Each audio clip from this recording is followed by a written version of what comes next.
నమస్తే, welcome to RP70 news.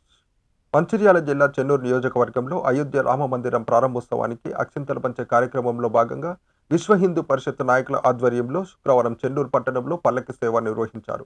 ఈ కార్యక్రమంలో అయ్యప్ప స్వామి ఆలయం నుంచి పట్టణ పురవీధుల నుండి పల్లకి సేవ చేపట్టారు. గడప గడపకు సీతారాముని చిత్రపటం అక్షింతలు చేరే విధంగా కార్యాచరణ రూపొందించామని విశ్వ హిందూ పరిషత్ సభ్యులు పేర్కొన్నారు.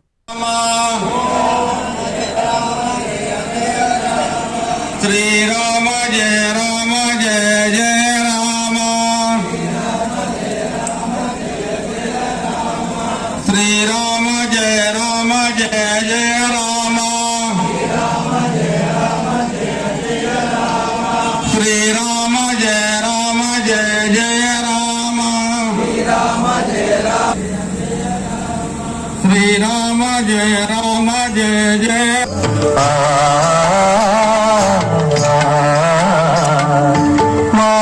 వాడల వెంట వాడవో నీల నుండి చీరల